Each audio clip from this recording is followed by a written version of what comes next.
அலையும் மனமே சற்று நின்றிடுவாய், வலையொலி கேட்க அமர்ந்திடுவாய், சம்சாரக் கடலை தாண்டிடுவாய், அம்பரத்தில் ஆடும் ஆனந்தமாவாய், வேதாந்த வலையொலியில் மூழ்கிடுவாய், ஆகாயம் போலவே நனையாது நிற்பாய், எழுவாய், விழிப்பாய், உண்மையை அறிவாய், சத்தாய் சித்தாய் ஆனந்தமாய் இருப்பாய், உலகம் பொய் என்று அறிந்திடுவாய், உண்மை பிரம்மமே என்று தெளிந்திடுவாய், எங்கும் நிறைந்த இருப்பை, மங்காத சித்தை, பொங்கும் ஆனந்தத்தை, பரிபூரண தத்துவத்தை பகிர்ந்து கொள்ள ஆத்மானந்த லஹரி வலையொலியில் வருவது ஆதிசக்தி வரலக்ஷ்மி நிரஞ்சன்.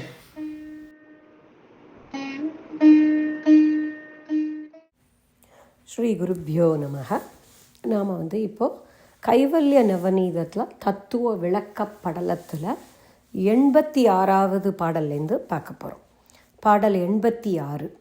எத்தனை நாள் ஞாதாவும் ஞானமும் இருக்கும் உன்பால், அத்தனை நாளும் வேண்டும் அப்பால் ஓர் செயலும் வேண்டா, நித்தமும் வெளிபோல் பற்றா ஞேயம் மாத்திரமாய் ஜீவன் முத்தர் ஆனவர் விதேகமுத்தி பெற்று இருப்பார் என்றும். பாடல் 87. ஞானமார் ஜீவன் முத்தர் நால்வகை யாவர் கேளாய், வான்நிகர் பிரம்மவித்து வரன் வரியான் வரிஷ்டன், ஆனவர் நாமமும் ஆகும் அவர்களில் பிரம்மவித்தின் தானமும் மற்றை மூவர் தாரதம்யமும் சொல்வேன். பாடல் 88.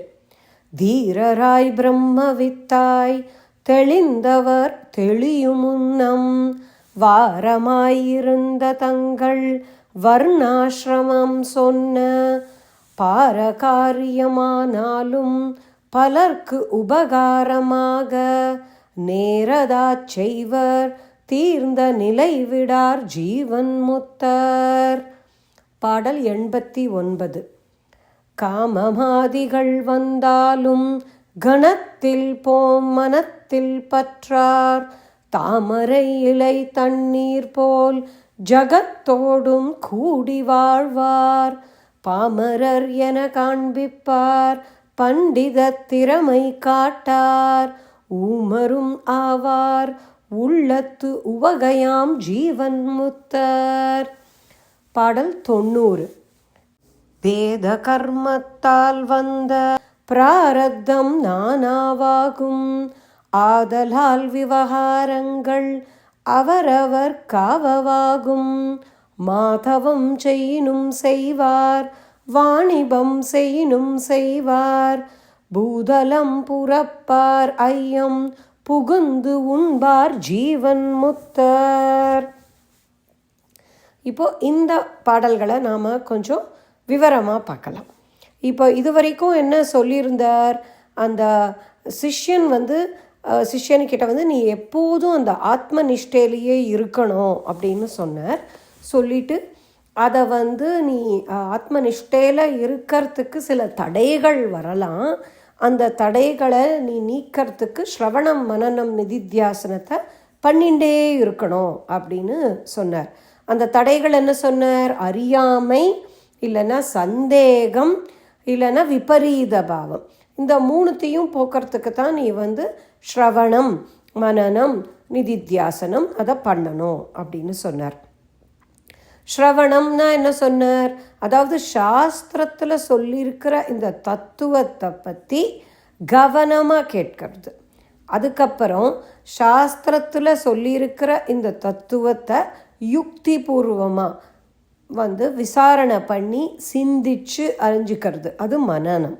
அடுத்தது மூணாவது, அந்த சாஸ்திரத்தில் சொல்லியிருக்கிற தத்துவத்தை தியானம் பண்ணுறது, அதுதான் நிதித்தியாசனம். இதை பண்ணிகிட்டே இருக்கணும் அப்படின்னு சொல்கிறார். அப்போ உடனே என்ன கேள்வி வரும்? எத்தனை நாள் பண்ணணும் அப்படின்னு ஒரு கேள்வி வரும் இல்லையா? இப்போ பண்ணணும்னு சொல்கிறார், ஆத்ம நிஷ்டையில் இருக்கணும்னு சொல்கிறார், சாஸ்திரம் மறந்து போகாமல் இருக்கணும்னா திரும்ப திரும்ப கேட்கணும்னு சொல்கிறா. இதை எத்தனை நாள் கேட்குறது அப்படின்னு ஒரு கேள்வி வரும். ஆனால் நம்ம இப்போ என்ன யோசிக்கணும்னா, யாராவது நம்ம எத்தனை நாள் நான் சாப்பிட்டுட்டே இருக்கணும் அப்படின்னு கேட்குறோமோ? கேட்குறதில்ல. எத்தனை நாள் நான் தூங்கிகிட்டே இருக்கணும் அப்படின்னு கேட்குறோமோ? கேட்குறதில்ல. டாக்டர்கிட்ட வேணால் ஒரு வியாதி வந்ததுன்னா மருந்து கொடுத்தா எத்தனை நாள் இந்த மருந்தை எடுக்கணும் அப்படின்னு கேட்க முடியும். ஆனால் சாப்பாடு தூக்கத்தை நம்ம காலம் முழுக்க பண்ணிட்டு இருக்கோம் இல்லையா? அந்த மாதிரி தான் இதுவும். அதுக்கு தான் இவர் இங்கே சொல்ல வர்றார். எத்தனை நாள் அப்படின்னு நீ கேட்டேன்னா ஞாதாவும் ஞானமும் இருக்கும் உன்பால் அப்படிங்கிறார். ஞாதா அப்படின்னா பிரமாதா. பிரமாதானா என்னன்னா இந்த ஞானத்துக்கு காரணமாக என்ன இருக்குது, கர்த்தா என்ன இருக்குது, ஞானத்தை நீ எப்படி இதை இந்த ஸ்ரவணம் மனனம் நிதித்தியாசனம் பண்ணுற, உன்னோட அந்தக்கரணத்தை வச்சு பண்ணுற, உன்னோட மனசு புத்தி அதை வச்சு தான் பண்ணுற இல்லையா? அப்போ அந்தக்கரணம் எவ்வளவு நாள் உன் கூட இருக்குமோ அவ்வளவு நாள் பண்ணணும். அதாவது நீ எவ்வளவு நாள் வாழறியோ அவ்வளவு நாள் இதை பண்ணணும் அப்படின்னு அர்த்தம். அடுத்தது ஞானமும். இந்த இடத்துல ஞானம்னு சொல்லும் பொழுது ஞானம் எப்பொழுதும் இருக்கிறது தான், அதுக்கு அழிவு கிடையாது. ஆனால் அந்தக்கரண விருத்தி ரூபமாக எவ்வளோ நாள் இருக்கும்? இந்த பாடி மைண்ட் சென்ஸ் காம்ப்ளெக்ஸ் இருக்கிற வரைக்கும் இருக்கும். அதுக்கப்புறமா இந்த உடம்பு இந்த சரீரம் போனதுக்கப்புறமாவும் ஞானம் இருக்கும். ஆனால் விருத்தி ரூபமாக அந்த தாட் ப்ராசஸில் அகண்டாகார விருத்தியா பிரம்மாகார விருத்தியா அந்தக்கரணத்தில் இருக்கிற வரைக்கும், அந்த ஞாதாவும் ஞானமும் இருக்கிற வரைக்கும் நீ பண்ணணும் அப்படின்னு சொல்கிறார். அத்தனை நாளும் வேண்டும், அத்தனை நாளும் நீ இதை பண்ணின்னு இருக்கணும். அதற்கு அப்பால் ஒரு செயலும் வேண்டாம், வேற எந்த சாதனையும் உனக்கு வேண்டாம். ஸ்ரவண மனன நிதித்தியாசனம் பண்ணினா போகிறோம். அதாவது நம்ம இப்போ நிறைய பேர் இதெல்லாம் கேட்பா. இப்போ இந்த வேதாந்தத்தை கேட்க ஆரம்பிச்சுட்டா பூஜை புனஸ்காரத்தை விட்டுடலாமா, அபிஷேகம் பண்ணுறதை நிறுத்திடலாமா, அந்த மாதிரி சில கேள்விகள்லாம் வரும். இல்லை நான் கோவிலுக்கு போகிறத நிறுத்திடலாமா, யாத்திரை பண்ணுறதை நிறுத்திடலாமா அப்படின்னு எல்லாம் கேள்வி வரும் இல்லையா? அதுக்கு தான் இந்த ஸ்ரவண மனன நிதித்தியாசனத்திலேயே உனக்கு புண்ணியம் வந்துடும். இப்போ இந்த பூஜா புனஸ்காரம்லாம் எதுக்கு பண்ணுறோம்? புண்ணியத்துக்காக பண்ணுறோம். அதே மாதிரி தான் யாத்திரையும். அந்த புண்ணிய பலன் எதுக்கு? இந்த ஞானத்தை நம்ம அடையறதுக்காக தான். அதாவது தடைகள் வரும்பொழுது அந்த தடைகளை நீக்கிறதுக்கு தான் நம்ம புண்ணியம் நமக்கு உதவி பண்ணுறது. பாப்பம்ங்கிறது தான் தடையை உண்டு பண்ணுறது. பாப்பம்னா எந்த விதமான அதர்ம காரியம் நம்ம எந்த ஜென்மத்தில் பண்ணியிருந்தாலும் இந்த ஜென்மத்தில் பண்ணாலும் அது ஒரு அன்கம்ஃபர்டபுள் சுச்சுவேஷனை நம்மளுக்கு இப்போ கொண்டு கொடுக்கறது. அது வியாதியாக இருக்கலாம், தலைவலியாக இருக்கலாம், இல்லைன்னா ஏதாவது ஒரு இடைஞ்சல் வரலாம் மற்றவா மூலமாக, இல்லைன்னா சத்தம் பக்கத்து வீட்டிலேருந்து சத்தம் வரலாம். அந்த மாதிரி ஏதாவது ஒரு இடைஞ்சல் நம்மளை இந்த ஸ்ரவண மனன நிதித்தியாசனம் பண்ண முடியாமல் பண்ணித்துனா அது பாப்பம். அந்த பாப்பம் போகிறதுக்கு நமக்கு புண்ணியம் வேணும். புண்ணியத்தை நம்ம எப்படி வேணாலும் சம்பாதிச்சுக்க முடியும். ஆனால் ஸ்ரவணம் பண்ணுறதே புண்ணியம்ங்கிறதுக்காக சொல்ல வரேன். ஏன்னா இதை நிறைய சமயம் நம்மளுக்கு இப்போ வேதாந்தா கிளாஸ் நடக்கும் பொழுது அதே சமயத்தில் வேற யாரோ ஒருத்தர் நம்மளை அவள் ஆத்தில் லலிதா சஹஸ்ரநாமம் பூஜை வச்சுருக்கேன் அதுக்கு வாங்கன்னு கூப்பிடுவா. அப்போ நம்மளுக்கு உடனே சந்தேகம் வரும், இந்த பூஜைக்கு போகிறதா இல்லை கிளாஸை கேட்குறதா, பூஜைக்கு போனால் நம்மளுக்கு புண்ணியமாச்சே அப்படின்னு. நான் இந்த கேள்வியே சுவாமினிஜி கிட்டே கேட்டேன் நிறைய தடவை. நம்மளுக்கு அந்த நவராத்திரி சமயத்துலலாம் வேதாந்தா கிளாஸும் அவள் கூப்பிடுற நேரமும் ஒரே மாதிரி இருக்கும்போது என்ன பண்ணுறது? அப்படி உனக்கு புண்ணியம் வேணும்னா நான் உனக்காக சொல்கிறேன், நீ வேதாந்தா கிளாஸ்லேயும் உனக்கு புண்ணியம் கிடைக்கும் அப்படின்னு சொன்னா சுவாமினிஜி.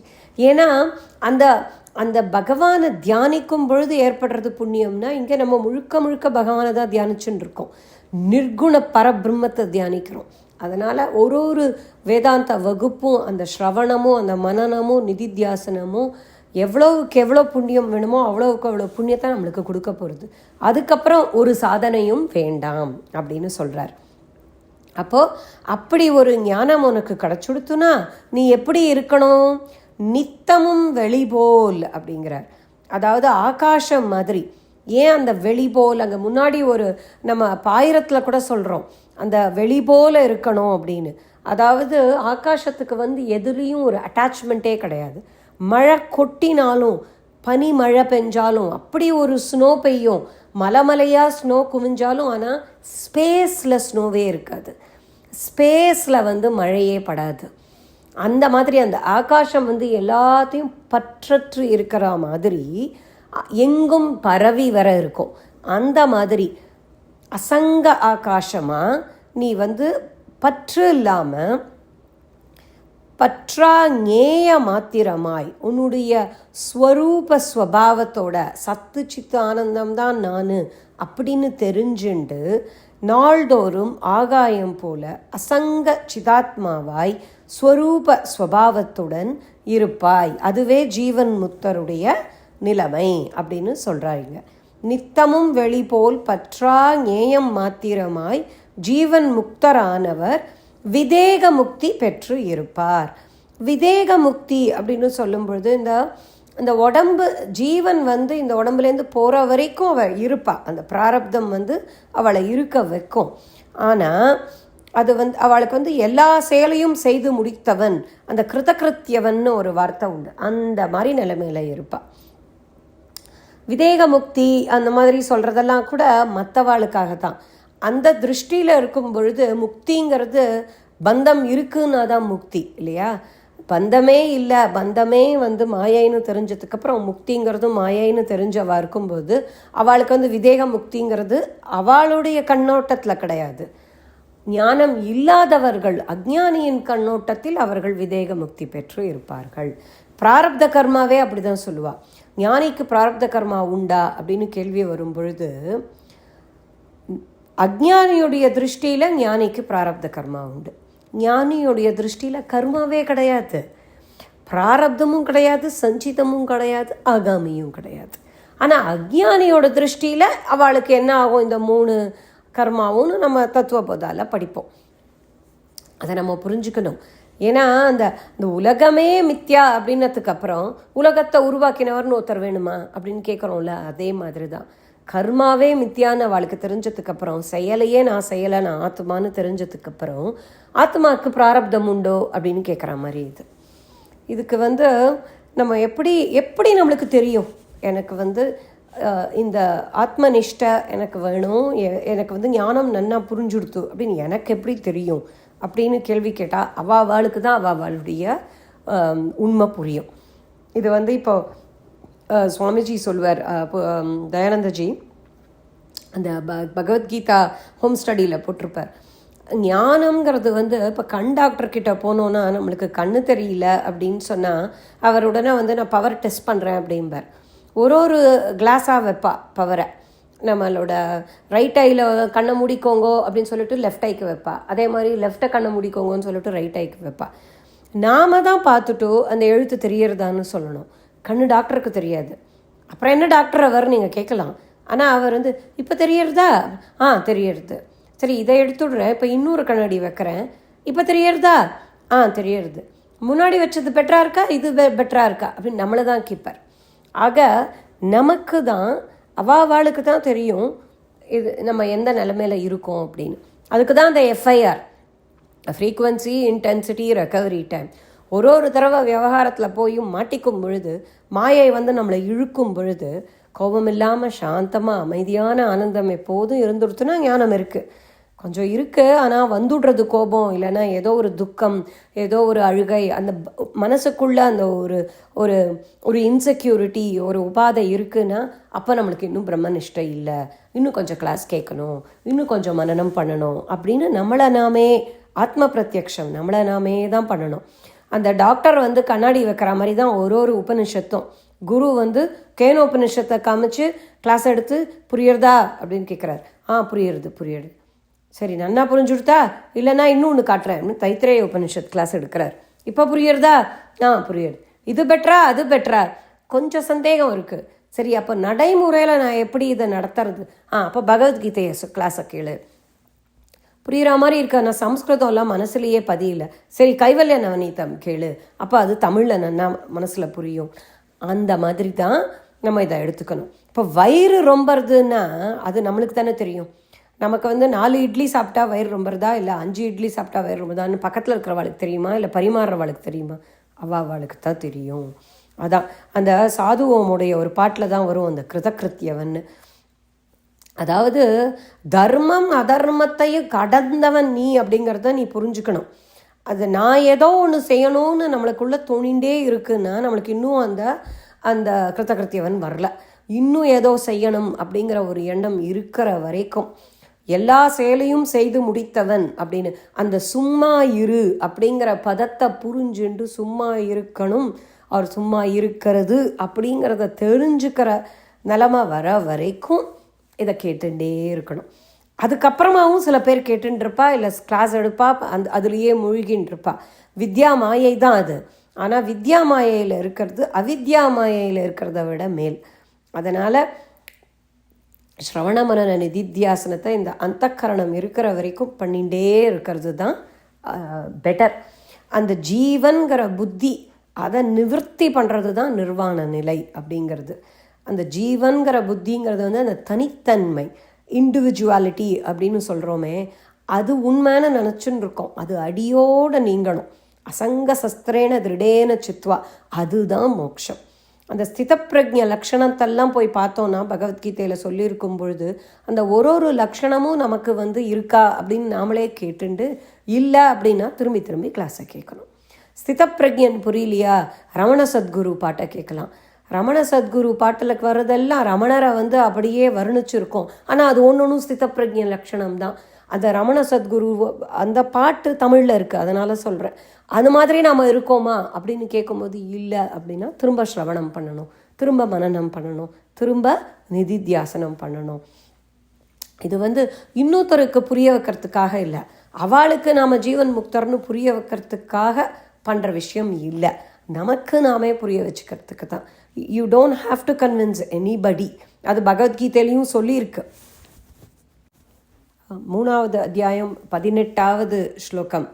நைவ தஸ்ய கிருதே நார்த்தஹ நா கிருதே நேக கஷ்சன ந சாஸ்ய சர்வபூதேஷு கஷ்சித் அர்த்த வியபாஸ்ரயஹ. இந்த நிலைமையை நாம் அடைஞ்சப்புறமா வேற எந்த விதமான செயலுமே செய்ய வேண்டிய நிலைமை இருக்காது. செய்யணுங்கிற எண்ணமும் இருக்காது, செய்ய வேண்டிய உந்துதலும் இருக்காது. அந்த செய்ய வேண்டிய உந்துதல் இருக்கிற வரைக்கும் நமக்கு இன்னும் அந்த ஞானம் உள்ள போல அப்படிங்கிறத நம்ம தெரிஞ்சுக்க முடியும். சர்வம் பிரம்மம் ரேரேன்னு, சர்வம் பிரம்மமயம் ரேரேன்னு பாட்டு பாடினார். அது மாதிரி எல்லாம் பிரம்மங்கிறது நமக்கு வந்து நிச்சயமாக புரியணும். அப்போது அந்த விவகாரத்தையும் இந்த பாரமார்த்திகத்தையும் நம்ம பேலன்ஸ் பண்ணி நம்மளால் நடக்க முடியும். இப்போ வந்து அந்த ஃபிசிக்ஸில் வந்து பார்ட்டிக்கல் அண்ட் வேவ் அப்படின்பா, எப்படி பார்ட்டிக்கலாகவும் இருந்துட்டு வேவாகவும் இருக்கிறதுங்கிறத நம்ம வந்து நல்லா பேலன்ஸ் பண்ணிட்டு தெரிஞ்சுக்க முடியும். அதுக்கு வந்து உதாரணம் வந்து சுவாமி ஓம்காரானந்தா வந்து கரகாட்டத்தை சொல்லுவார். கரகாட்டம் ஆடுறவா வந்து அந்த தலையில் கரகம் வச்சுட்டே எல்லாத்தையும் பண்ணுவாள். அது விழாமல் இருக்கிறத பேலன்ஸ் பண்ணிட்டு கிழக்கும் நீவா நிமிர்வா டான்ஸ் ஆடுவா, எல்லாத்தையும் அவள் எப்படி பண்ணுறாளோ அந்த மாதிரி இந்த அகம் பிரம்மாஸ்மிங்கிற கரகம் வந்து நம்ம மேலே இருந்துட்டே நம்மளால் விவகாரத்தில் தாமரை இலை தண்ணீர் போல அசங்கமாக அந்த எப்படி ஆகாசம் இருக்கோ அது மாதிரி அசங்க சிதாத்மாவா ஸ்வரூப ஸ்வபாவத்தோடு இருக்க முடியும். அப்படி இருக்கிறவர்களே ஜீவன் முக்தர் அப்படின்னு இந்த பாட்டு சொல்கிறது. இப்போ அடுத்த பாட்டுலேருந்து ஜீவன் முக்தருடைய வகைகளை சொல்கிறார். 4 வகையாக சொல்ல போகிறார். இதில் வந்து தாரதமியம் இருக்குன்னு சொல்ல போகிறார். ஆனால் அந்த தாரதமியம் வந்து ஞானத்துக்கு இல்லை. ஜீவன் முக்தர் எல்லாத்துக்கும் ஞானம் ஒன்றே தான், ஞானம் ஒன்று தான், முக்தி நிலைமை ஒன்று தான், அதுக்கு தாரதமியமே கிடையாது. ஆனால் இந்த அந்தக்கரணத்தோட இந்த பாடி மைண்ட் சென்ஸ் காம்ப்ளெக்ஸோடு அவங்க வாழும் பொழுது அந்த ஜீவன் முக்தர் அந்த அந்தக்கரணத்தில் தாரதமியம் இருக்கக்கூடும். அதை தான் இப்போ சொல்லின்னு வரார். ஞானமார் ஜீவன் முக்தர் 4 வகை யாவர் கேளாய். 4 வகை இருக்கு. வான் நிகர் பிரம்மவித்து.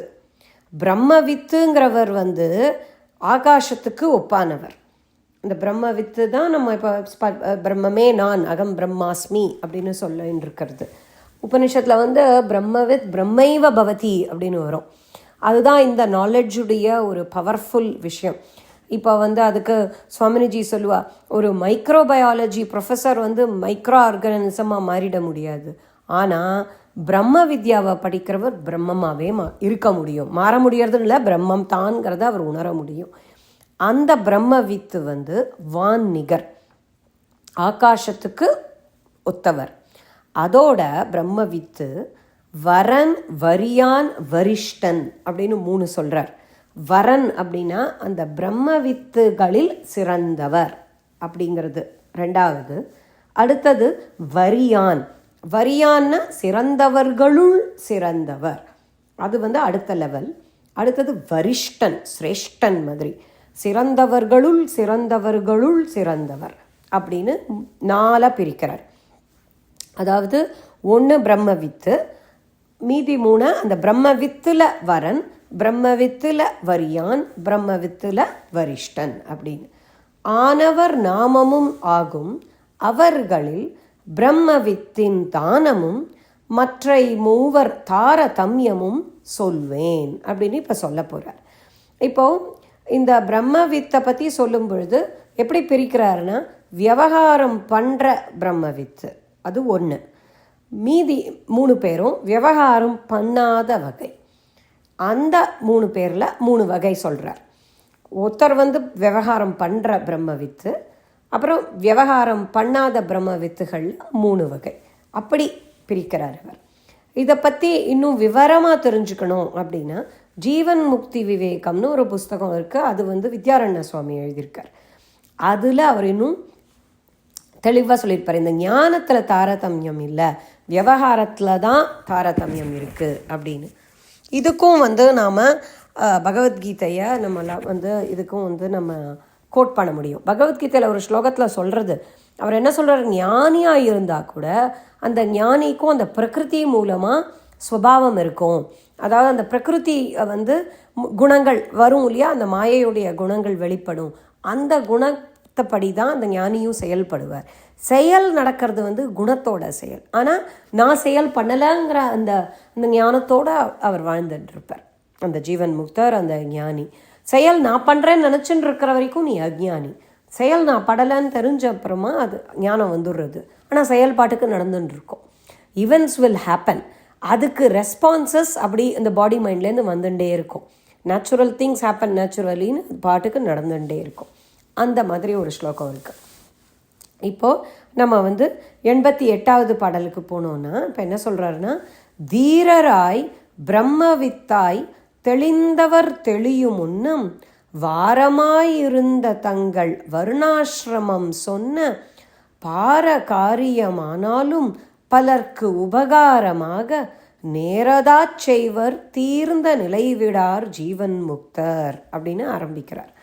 அதாவது தீரர்கள் எல்லா பிரம்மவித்துமே, இதில் அந்த தாரதமியத்தெல்லாம் சொல்கிறதுக்கு முன்னாடி அவர்கள் தீரர்கள் அப்படின்னு சொல்லியாச்சு. தீரர்னா என்ன, நம்ம சாதாரணமாக என்ன நினச்சிப்போம், வீரன்னு நினச்சிப்போம். ஆனால் அத்வைத வேதாந்தத்தில் தீராங்கிற சப்தம் பகவத்கீதையிலையும் அடிக்கடி வரும். இந்திரிய விஷயங்கள்லேருந்து தன்னை ஜெயித்து கொள்பவனே தீரன். எப்படி அந்த ஆமை தன்னுடைய எல்லாத்தையும் உள்ள இழுத்துக்க முடியுமோ, அந்த மாதிரி ஐம்புலன்களையும் உள்ள அடக்கிண்டு இந்திரிய விஷயங்களை ஜெயித்தவனே தீரன். நாவடங்க நாளும் அடங்கும், அந்த நாவை அடக்கி நாலுத்தையும் அடக்கினவனே. நம்ம திருக்குறள்லேயும் அதை பார்க்குறோம். அந்த துறவுக்கு அவர் அப்படி தான் இலக்கணம் சொல்கிறார். அவள் தான் தீரர்கள், ஐம்புலன்களை அடக்க தெரிஞ்சவர்கள். அந்த பிரம்மவித்துக்கு, பிரம்ம தத்துவத்தை உணர்ந்த ஞானிக்கு மோகம் போயிடுத்து. தெளிந்தவர், தெளிந்த ஞானம். நம்ம இப்போ தெளிதல் பற்றி சொன்னோம் இல்லையா, சந்தேகமும் இல்லை, அந்த விபரீத பாவமும் போயிடுத்து. ஆனால் அது போகிறதுக்கு முன்னாடி, விபரீத பாவம் போகிறதுக்கு முன்னாடி, இந்த ஞானம் வருவதற்கு முன்னாடி, தெளியும் முன்னம் வாரமாயிருந்த, அவர்களுக்கு பழக்கமாயிருந்த அவர்களுடைய ஆசிரம தர்மத்தை பற்றி சொல்கிறார். வர்ணாசிரம தர்மம், அந்த தர்மம் சத்திரியனாக இருந்தால் சத்திரியன், பிராமணனாக இருந்தால் பிராமணன். இல்லைனா நம்ம இந்த ஆசிரமத்தையும் எடுத்துக்கலாம், கிரகஸ்த ஆசிரமம், வானப்பிரஸ்தம் அப்படியும் எடுத்துக்கலாம்.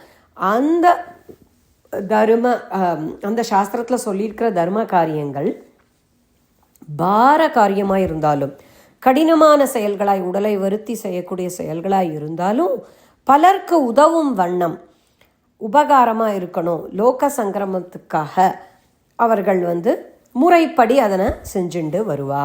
நேரதா செய்வ, ஏனோ தானோன்னு செய்ய மாட்டா. ஏன்னா இப்போ ஞானம் வந்துடுத்து நான் செய்யலையே அப்படின்னு சொல்லிட்டு ஏனோ தானோன்னு செய்யாமல் இப்போவும் ஸ்ரத்தையா என்ன பண்ணணுமோ அந்த வர்ணாசிரம தர்மத்தில் என்ன சொல்லியிருக்கோ இப்போ புரியுறதா? அப்போ பூஜைக்கு பண்ணணுமா, புனஸ்காரம் பண்ணணுமா அப்படின்னு கேள்வி கேட்டால் அது உன்னோட வர்ணாசிரம தர்மத்தில் இருந்தால் அதை நீ பண்ணணும்.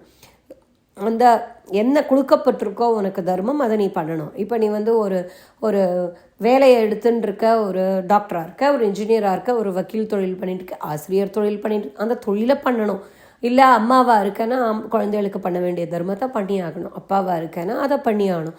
என்ன உனக்கு கொடுக்கப்பட்டிருக்கோ அந்த தர்மத்தை அந்த ஜீவன் முக்தன் செஞ்சுட்டு இருப்பார்.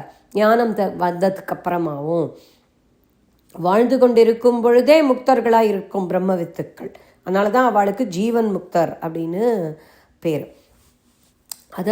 இது அவளுடைய ஸ்வபாவத்தை பொறுத்து அந்த கர்மா அது பாட்டுக்கு நடக்கும். இப்போ ஒரு சிலருக்கு ரஜஸ் அதிகமாக இருக்கும்போது அந்த ரஜஸை எப்படி வெளிப்படுத்தணுமோ அப்படி அதை அவள் வெளிப்படுத்துவாள். அது மாதிரி இப்போ அதுக்கு இன்னும் ஒரு விற்பி என்ன சொல்லுவான்னா, இந்த ஞானிக்கு பற்றி சொல்லும் பொழுது அஜகர விற்பி மதுகர விற்பி அப்படின்னு சொல்லுவாள். அஜகர விற்த்தினா அப்படியே அந்த பாம்பு, மலைப்பாம்பு மாதிரி படுத்துன்னு இருக்கிற விற்பி. அதாவது அந்த பாம்பு என்ன பண்ணும், எங்கேயுமே போகாது சாப்பிட, அப்படியே படுத்துட்டே இருக்கும். என்ன பூச்சி போட்டு அது கிட்ட வருதோ அதை மட்டும் சாப்பிடும். அப்படி ஒரே நிலைமையில் இருப்பார் அந்த ஞானி. மதுக்கர விற்பி என்ன பண்ணும், இது என்ன பண்ணும், தேனி ஒரு பூவாக போய் சாப்பிடும். அப்போ மதுக்கர விற்பி இருக்கிற ஞானி ஊராக போய் பிரச்சாரம் பண்ணிட்டு இருப்பார். நம்ம சின்மயானந்தாவை பற்றி சொல்லும்போது அந்த அவருடைய மூவிலையும் அந்த கதை வரும்.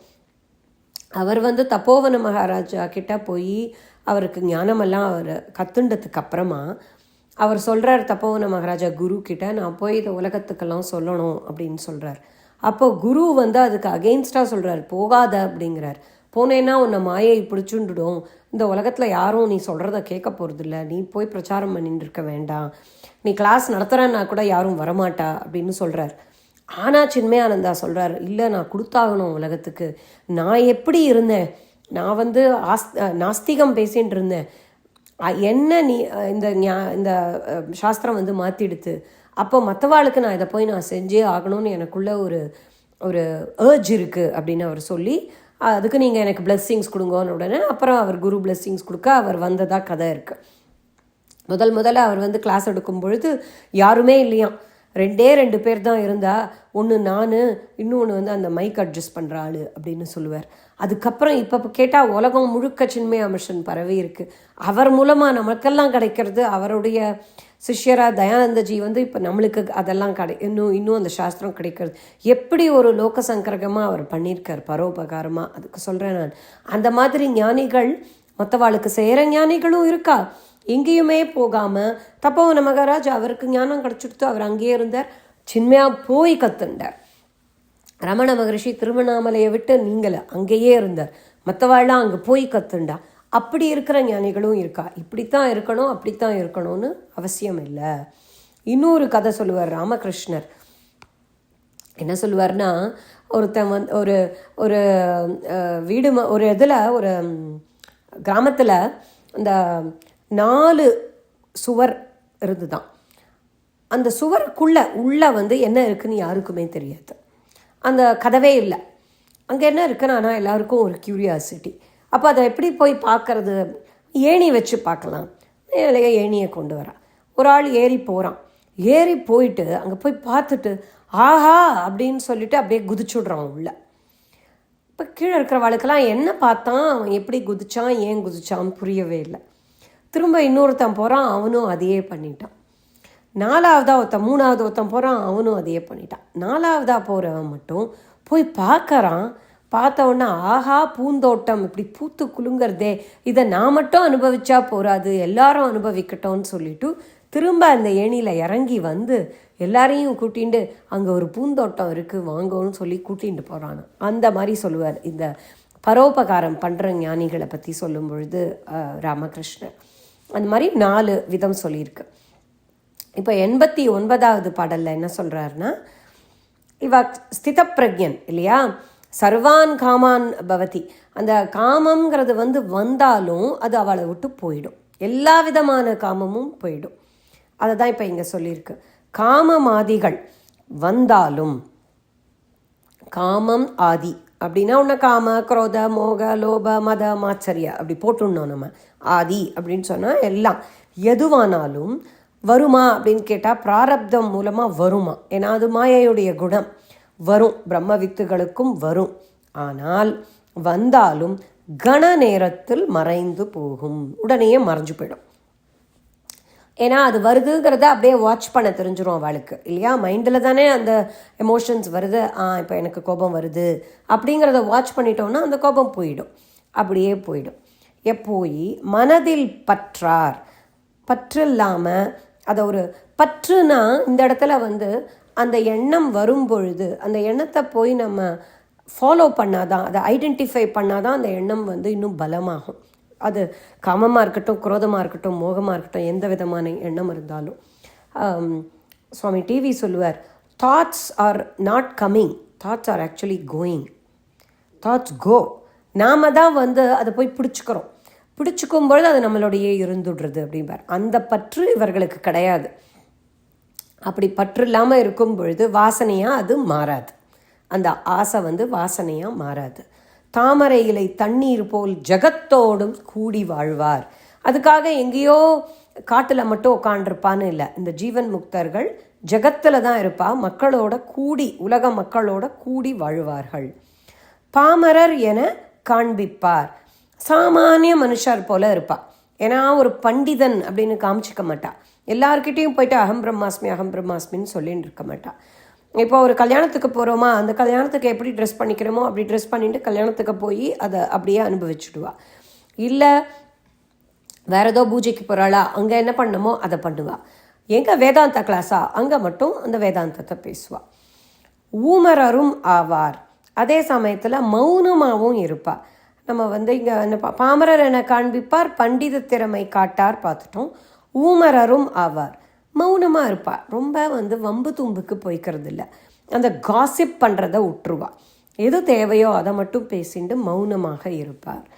உள்ளத்து உவகையாம் ஜீவன் முக்தர், அந்த மனசில் நிறைவான ஆனந்தம், அமைதியான ஆனந்தம், அந்த சத்து சித்து ஆனந்தத்தை எப்பொழுதும் அனுபவித்து கொண்டு இருப்பார்கள் ஜீவன் முக்தர்கள். எப்படி ஒரு குழந்தையோட விளையாடும் பொழுது அதுக்கேற்ற மாதிரி நம்ம விளையாடணும் இல்லையா. அதோடு சேர்ந்து அப்படியே அந்த கேமில் மூழ்கி விளையாடினா தான் ஒரு சுவாரஸ்யமாக இருக்கும் அந்த குழந்தைக்கு. அது விளையாட்டு அப்படின்னு சொல்லிட்டு அந்த நீயே வின் பண்ணு, வின் பண்ணியாச்சு அவ்வளோதான் அப்படின்னு நம்ம போயிட மாட்டோம். என்னமோ நம்ம வின் பண்ணுற மாதிரி காமிச்சிட்டு அப்புறம் விட்டு கொடுப்போம். அந்த மாதிரி எப்படி ஜகத்தோட மக்களோட சேர்ந்து அவளோட போய் அவளுக்கு என்ன அந்த சமயத்துக்கு சொல்லணுமோ, ஆறுதல் சொல்லணுமோ. இப்போ துக்கத்தில் இருக்கா, யாரோ இறந்து போயிட்டான்னு துக்கத்தில் அழறவாக்கிட்ட உடனே அசோச்சியானன்வசோச்சஸ்துவம் அப்படின்னு பகவத்கீதையை இப்போ சொல்லின்னு இருக்க முடியாது. இந்த துக்கம் காலமாக கரைஞ்சிடுமா, நீ என்ன பண்ணுமோ அதை பண்ணு அப்படின்னு சொல்லி அனுப்புவா. அதே நம்ம பார்க்குறோம் இதெல்லாம் இல்லையா. நம்ம பரமாச்சாரியாள்கிட்ட போயிட்டு யாராவது என் பொண்ணுக்கு கல்யாணம் ஆகலை அப்படின்னு கேட்டால் வெள்ளிக்கிழமை விரதம் இருக்க சொல்லி அப்படின்னு சொல்லி அனுப்பிச்சுட்றா. பரமாச்சாரியாள்கிட்ட போயிட்டு எனக்கு ஆத்ம ஞானம் கொடுங்கன்னு கேட்டால் அவர் அதை கொடுப்பார். இப்போ என் பொண்ணுக்கு கல்யாணம் ஆனோன்னு கேட்டால் அதுக்கு என்ன பண்ணணுமோ அதை தான் சொல்லுவாள். அந்த மாதிரி சொல்லி அவளுக்கு தேவையானதை சொல்லி அவளை அனுப்பிச்சுடுவா. அப்படி இருக்கிறது அந்த பிரம்மவித், அந்த ஜீவன் முக்தருடைய ஒரு முறை. அதுதான் அந்த ஃபஸ்ட்டில் ஜீவன் முக்தரை பற்றி சொல்லின்னு இருக்கார். இப்போ அடுத்ததை பற்றி சொல்ல போகிறார். என்ன சொல்கிறார்? பாடல் 90. பாடல் 90வது.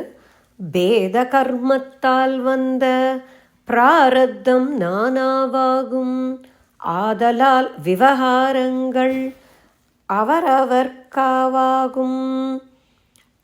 அதாவது வினைப்பயன்களால் வர்றது தானே இந்த பிராரப்த கர்மா அப்படிங்கிறது. அந்த போன ஜென்மத்தில் பண்ண வினைப்பயனால் இந்த ஜென்மம் நடந்துட்டுருக்கு. பிராரப்தம்ங்கிறது ரிலீஸ்டு ஆரோ அப்படின்னு சொல்லுவாள். அந்த ஆரோ ரிலீஸ் ஆயாச்சுன்னா அது போய் முடிகிற வரைக்கும் அது இருக்கும். இது அஜ்ஞானியுடைய விஷனில் தான். ஞானியுடைய விஷனில் அவளுக்கு இண்டிவிஜுவாலிட்டியே இல்லை. அப்போ வேறுபட்ட வினைகளால் வந்த பிராரப்த கர்மம் இருக்கும். அதனால் அவரவர் வினை பயனுக்கேற்ற மாதிரி செயல்களும் நடக்கும். அவளுக்கு என்ன செயல்கள் நடந்துட்டுருப்பா? ஒரு சிலர் தவம் செய்யணும் செய்வார். துறவியாக ஒரே இடத்துல இருந்துட்டு தவம் பண்ணிண்டு அப்படியே இருப்பாள். அவள் பாட்டுக்கு அவளாச்சும் மௌனமாக இருந்துட்டு தவம் பண்ணிட்டு ஒரே இடத்துல இருப்பாள். இன்னொருத்தர் என்ன பண்ணுவா? வாணிபம் செய்யணும் செய்வார். வியாபார தொழில் செஞ்சுட்டு பிஸ்னஸ்மேனாக இருக்கலாம், டாக்டராக இருக்கலாம், இன்ஜினியராக இருக்கலாம், என்ன பண்ணுமோ அதை வக்கீலாக இருக்கலாம், அதை பண்ணிட்டு இருப்பாள்.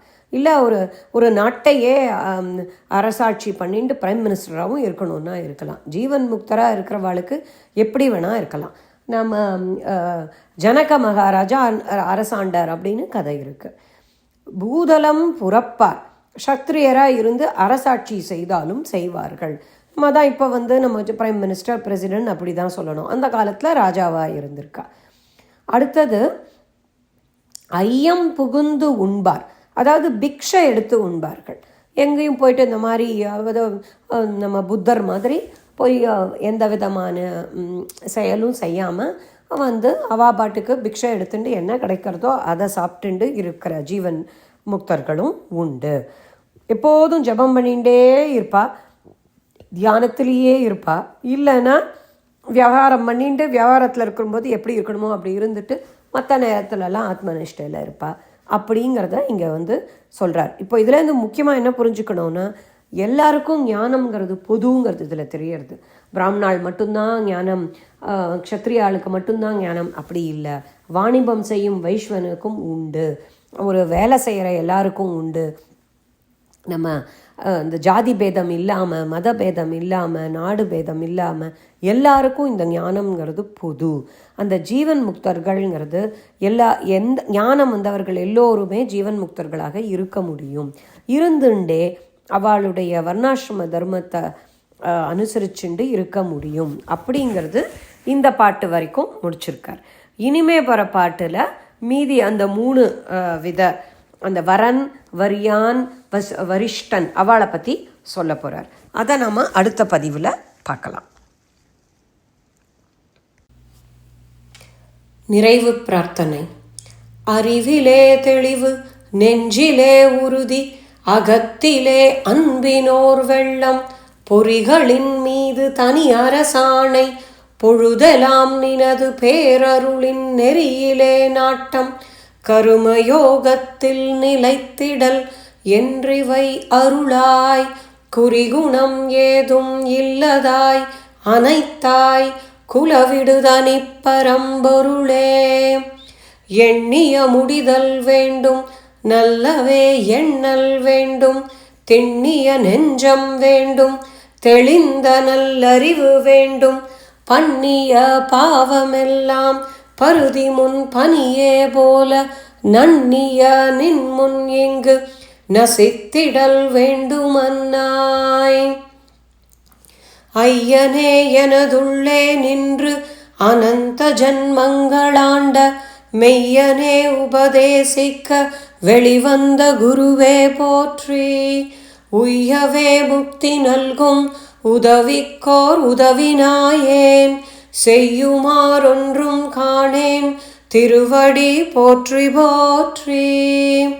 மூர்த்தி எல்லாம் வாழி எங்கள் மோனகுரு வாழி, அருள் வார்த்தை என்றும் வாழி அன்பர் வாழி பராபரமே. ஓம் சாந்தி சாந்தி சாந்தி.